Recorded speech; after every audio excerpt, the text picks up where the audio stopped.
నంద్యాల జిల్లా బనగానపల్లి పట్టణంలోని రాజకీయ ఉద్రిక్తత నెలకొంది. పట్టణంలోని వైఎస్ఆర్సీపీ కార్యాలయం వద్ద టీడీపీ మేనిఫెస్టో, సూపర్ 6 పథకాలు మరియు బాండ్లను దగ్ధం చేస్తూ వైఎస్ఆర్సీపీ నాయకులు నిరసన కార్యక్రమం నిర్వహించారు. ఈ కార్యక్రమానికి బనగానపల్లి మాజీ ఎమ్మెల్యే కాట్సాని రామరెడ్డి, వైఎస్ఆర్సీపీ రాష్ట్ర యువజన విభాగం ప్రధాన కార్యదర్శి కాట్సాని బోవులరెడ్డి నాయకత్వం వహించారు. ఈ సందర్భంగా వారు మాట్లాడుతూ ముఖ్యమంత్రి నారా చంద్రబాబు నాయుడు ప్రజలకిచ్చిన హామీలను నిలబెట్టుకోలేకపోయారని తీవ్రంగా విమర్శించారు.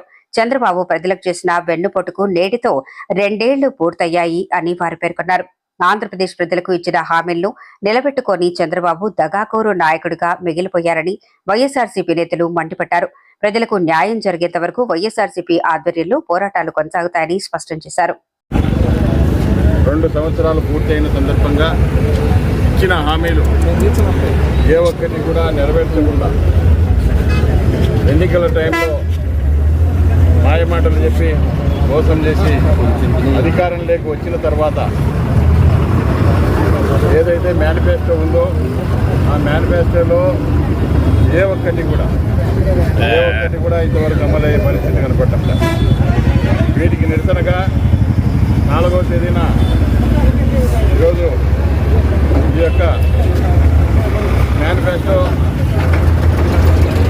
దగ్ధం చేయాలని చెప్పి ఇచ్చిన పిలుపు మేరకు ఈరోజు వైఎస్ఆర్ పార్టీకి సంబంధించిన కార్యకర్తలు, నాయకులు అందరూ కూడా ఈ కార్యక్రమంలో పాల్గొనడం జరుగుతూ ఉంది.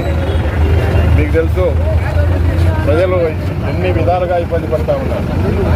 ఈరోజు ఆరోగ్యశ్రీ లేదు, ఫీజు రియంబర్స్మెంట్ లేదు. మరి అదేవిధంగా డిఎస్సిలో అవకతవకలు జరిగి ఈరోజు అర్హులైనటువంటి మరి విద్యార్థులు అర్హత సాధించకుండా ఈరోజు డిఎస్సిలో కూడా డబ్బులు దండుకునే కార్యక్రమం ఈరోజు తెలుగుదేశం పార్టీ చేయడం జరిగింది. మరి ఈ మధ్య నంద్యాలలో కూడా ఈ యొక్క డిఎస్సికి మరి ఈ యొక్క ఏదైతే కోర్సు కోటా కింద దాదాపు 400 పైగా పోస్టులు అమ్ముకున్నారు. మరి వీటంతటికి కూడా ఖచ్చితంగా సిబిఐ విచారణ జరపాలి. అదేవిధంగా లేదంటే హైకోర్టు సిట్టింగ్ జడ్జితో విచారణ జరిపించాలని చెప్పి కూడా మేము ఈ యొక్క అభ్యర్థుల తరఫున మేము డిమాండ్ కూడా చేయడం జరిగింది.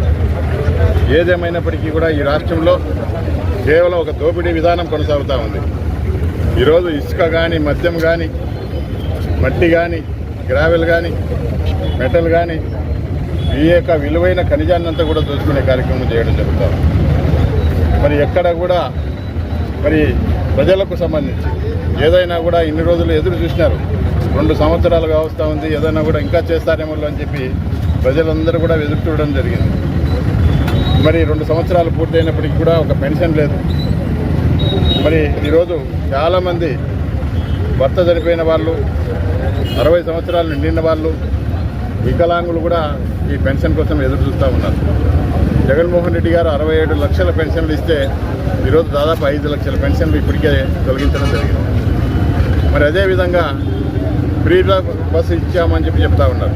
ఫ్రీ బస్సు ఇచ్చి ఈరోజు మహిళల మధ్య గొడవలు సృష్టించి ఆ బస్సులు కూడా చాలా వరకు తక్కువ చేసి ఎక్కడ కూడా డిపోల్లో బస్సులు కనపడడం లేదు, మహిళలే కనపడతా ఉన్నారు. మరి ఈరోజు అది కూడా కొన్ని వాటికి సంబంధించిన కొన్ని బస్సులకు మాత్రమే మహిళలకు ఫ్రీ బస్సు అని పెట్టి ప్రజలను మోసం చేయడం జరిగింది. అదేవిధంగా ఈరోజు ఎక్కడ చూసినా మరి రెడ్ బుక్ పరిపాలన జరుగుతూ ఉంది. ఈ రెడ్ బుక్ పరిపాలనలో ఏ ఒక్క వ్యక్తి కూడా వారి యొక్క నిరసన తెలియజేసినా, వారు ఏదైనా గవర్నమెంట్ గతంలో ఇచ్చిన హామీలు ఏదైనా నెరవేర్చాలని చెప్పి డిమాండ్ చేసినా కూడా వాళ్ళను కూడా కేసులు పెట్టి జైళ్లకు పంపించే కార్యక్రమం చేయడం జరుగుతూ ఉంది. కాబట్టి ఇప్పటికైనా కూడా ప్రజలు మేల్కొని ఈ యొక్క వైఎస్ఆర్ కాంగ్రెస్ పార్టీతో కలిసి వచ్చి మనకు ఏదైతే ఎన్నికల ముందు వాళ్ళు తెలుగుదేశం పార్టీ అధికారంలోకి రావడం కోసం అని చెప్పి మరి ఏదైతే హామీలు ఇచ్చినారో హామీలన్నీ కూడా 100% కూడా నెరవేర్చే వరకు మన పోరాటం ఆగదు.